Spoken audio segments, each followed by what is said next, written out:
Iran కొత్త leader ఆచూకీ చెబితే $10 మిలియన్ ఇస్తామని అమెరికాకు చెందినటువంటి విదేశాంగ శాఖ అయితే ఎక్స్లో ఒక పోస్ట్ పెట్టింది. మీకు ఇది మంచి బంపర్ ఆఫర్. ఎవరైనా సరే ఈ యొక్క ఆచూకీ చెబితే $10 మిలియన్ అంటే 93 కోట్ల రూపాయలు. ఈ డబ్బంతా కూడా వాళ్ళకి వేరే వేరే విధంగా ఇస్తాం. పునరావాసం కూడా కల్పిస్తాం వాళ్ళకి నచ్చిన దేశంలో. నచ్చిన దేశం అంటే ఇజ్రాయెల్లో కానీ, లేదా అమెరికాలో కానీ, లేదా వాళ్ళ మిత్ర దేశాల్లో కానీ వాళ్ళు కోరుకున్నటువంటి ఓ 10-15 దేశాల్లో మేము పునరావాసం కూడా కల్పిస్తామని చెప్తున్నారు. మరి ఎవరైనా సరే ఈ విషయం తెలిస్తే మాకు చెప్పండి. దేని ద్వారా చెప్పాలి అంటే, ఈ ప్లాట్ఫామ్స్ ఏవైతే ఉన్నాయో ఎన్క్రిప్టెడ్ మెసేజింగ్ ప్లాట్ఫామ్ లేదా టూర్ నెట్వర్క్ ద్వారా తెలియజేయాలని చెప్పింది.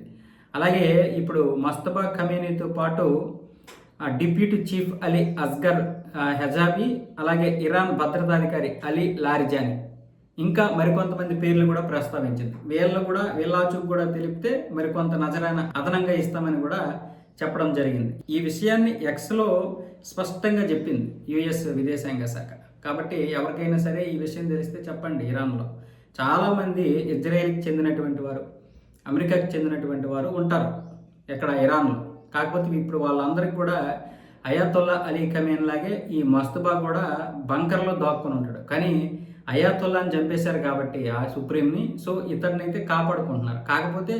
కాకపోతే చాలా అనారోగ్య పరిస్థితుల్లో ఉన్నట్లు తెలుస్తుంది. అంటే ఆ యొక్క పేలుడులో మొన్న 28వ తారీఖు జరిగిన పేలుడులో మస్తబాకు కూడా తీవ్రంగా గాయాలైనట్లుగా తెలుస్తుంది. అటు ఇరాన్ కూడా ఈ విషయం మీద అవునన్నట్లుగానే ఉంది.